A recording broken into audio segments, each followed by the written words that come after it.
আরে ব্রো, তুমি কি আমার সম্পর্কে জানো না? আরে আমি তো উত্তরায় 14 তলা একটা বিল্ডিং করতেছি, এখন ওইখানে সবসময় থাকি। তুমি কি জানো আমি কে? You know who I am? 1998 সালে আমি 5 পাস করছি, এ যুগের ডিগ্রি পাসের সমান। এই গ্রামের শিক্ষিত বলা একমাত্র আমি। আমি যখন রাস্তা দিয়ে হেঁটে যাই, কত মেয়ে আমার ওপর দেখে কিরাস খেয়ে পড়ে যায়, কারণ আমি হলাম এই যুগে শিক্ষিত বলা।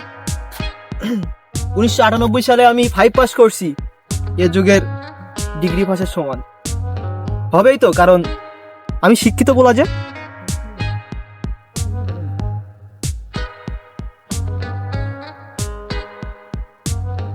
আমি তো স্মার্ট, আমার মতন স্মার্ট কি গ্রামে কেউ আছে? এই জন্য মেয়েরা আমার দেখে কিরাস খায়। আমি স্মার্ট বয়। অনেকদিন পর গ্রামে আসলাম। গ্রামটা আগের থেকে অনেক সুন্দর হয়ে গেছে, গাছপালা চারদিক ভরে গেছে। মনটা ভরে গেল আমার গ্রামে আসে। ওরে মনা, যৌবন ফুরাইয়া গেল, তুমি Hey, bro. আসলা না রে। তুমি কি আমার চিনো না? না ভাইয়া, আমি তো ঢাকায় থাকি। তুমি কি গ্রামে কি নতুন আইছো? জি, আমি কালকেই আসছি, আমার দাদার বাসা এখানে। বড় ভাইয়ের দেখলে সালাম দিতে হয়, তুমি জানো না?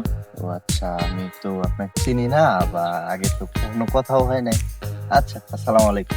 এই শোনো, বড় ভাইদের সাথে কিভাবে কথা বলতে হয়, কিভাবে সম্মান দিতে হয়, এই সেন্স তোমার নাই? আমি আসলে কি বলবো বুঝতে পারতেছি না, আপনি যদি একটু বুঝাই দিতেন ভাই কিভাবে কথা বলতে হবে। তুমি কি জানো আমি কে? জি। You know who I am? I am a smart boy. Are you okay? Who I am এটা একটা ইংরেজি শব্দ, এর বাংলা মানে তুমি কি জানো? ভাই আপনি বলেন, আমি তো এত শিক্ষিত না, আপনি একটু বলেন দেখি শুনি, কে আপনি? আরে আমি কোন গ্রামে চলে আসলাম? এখানে কেউ স্মার্ট না, সবাই তো অনেক স্মার্ট, শুধু আমি একমাত্র স্মার্ট। বুঝছো আমি কে এবার? ওকে ভাইয়া, তো স্মার্ট বয় আসি, ধন্যবাদ। ওকে, বুঝলাম না, গ্রামের মানুষজন এখন স্মার্ট হবে। এখন কি আনখ্যাতের মতন বড় ভাইদের সাথে কথা বলার পরে সালামও দেয় না, চইলা যায়। এসব চলে না। এই ছেলে, এই শুনো শুনো শুনো, আরে ভাই আবার কি হয়েছে ভাই, বলেন। আমার তারা আছে, বুঝতেছেন, আমার চলে যেতে হবে। এই ছেলে, তুমি জানো না বড় ভাইদের সাথে কথা বলার আগে সালাম দিতে হয় আর যাওয়ার পরে সালাম দিতে হয়? এটা কি তোমার কেউ শেখায় নাই? সরি ভাই, আসলে বুঝতে পারিনি আপনারা এই গ্রামের স্মার্ট বয়, আপনাকে সালাম দেওয়া আমার উচিত ছিল। এই ছেলে, তুমি জানো ঢাকায় কি করো? জি ভাই, আমি এই একটা বেসরকারি কোম্পানিতে চাকরি করতেছি, কর্মরত আছি আর কি। এই ছেলে, তুমি কোন কোম্পানিতে চাকরি করো? কোম্পানির নাম কি? মালিকের নাম কি? জি ভাই, আসলে হোটেল সালাদিয়া, ঢাকা মেন টাউনের ভিতরে একটা হোটেল আছে, নাম হচ্ছে হোটেল সালাদিয়া, সেখানে আমি ম্যানেজার হিসেবে কর্মরত আছি আর কি। ও মাই গড, হোটেল সালাদিয়া! আরে ওইটা তো আমার খুব চেনা, ওর মালিকের সাথে আমার তো অনেক সম্পর্ক আছে। তুমি তোমার মালিককে গিয়ে আমার নামটা বলো, বুঝছো? আচ্ছা ভাইয়া, আপনি যেহেতু আমার কোম্পানির মালিককে চিনেন, সেই হিসাবে আপনিও আমার বসই ধরা যাচ্ছে। ইয়েস ইয়েস এই এলাকার একমাত্র স্মার্ট ব্যক্তি আপনি, ইয়েস, আই এম স্মার্ট। শিক্ষিত ব্যক্তি, ইয়া, বোঝাই যাচ্ছে আপনাকে দেখেই। তুমি যে সেই পাওনাদার রাশিদুল, আরে ও তো আমার কাছে টাকা পায়, এখন তো কাছে টাকা পয়সাও নেই, সামনে একটা লোক দাঁড়ায় আছে, মান সম্মান তো এবার শেষ হয়ে যাবে, কি করবো এখন? আচ্ছা আসুক, ব্যাপারটা দেখতাছি। তো এ রিশাদ, ভালো আছো? এই তো কি ওইয়া, অবস্থা তোমার? শোন, ভালো আছো? অনেকদিন এই তো তো মামা। পর দেশে আসছো, ভালো। খাওয়ার আরিশাদ, গ্রামের দিকে। হ্যাঁ। তোর কাছে যে টাকা পাই, সে টাকার খবর কি? টাকাগুলো তো দিলি না। ও, আর মামা, তোরে তো চিনেন ইদানিং নাকি? গ্রামে দেখা যায় না। হ্যাঁ, ওকে তো চিনেন চিনি, আমাদের এই গ্রামের ছেলে।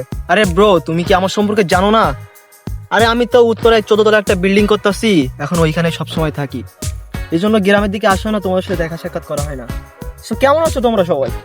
ভালো আছি। তোর আমার 5,000 টাকা ধরে তোর 14 তলা বিল্ডিং আটকে আছে না, দাঁড়া তোর স্মার্ট গিয়ে ছুড়ে দিছে। গ্রামে বক্কর যখন চাঁদাবাজি বাটপারি করিস আর বলিস যে স্মার্ট তুই না, তারা তোর আজকে মামা, স্মার্ট উনি তো এত বড় একটা মানুষ, উনি আপনার থেকে 5,000 টাকা আওলাদ নিছে। আচ্ছা, ও তো বাটপার গ্রামে এই করেই চলাফেরা করে সবসময়, এর চাপা টাপা এই সেই মাইরে চলাফেরা করে। কি বলেন, গ্রামের ভিতরে আজকে তারা তো স্মার্ট গিয়ে তুই আমার টাকা ফেলা। আরে আজকে ব্রো, টাকা ফেলা তুই কুল আমার। কুল কুল আজকে তোর স্মার্ট কুল ব্রো, আমি দিতেছি কুল ব্রো, কুল কুল। ভাই ধরে ধরে ধরো ধরো ধরো, বাটপার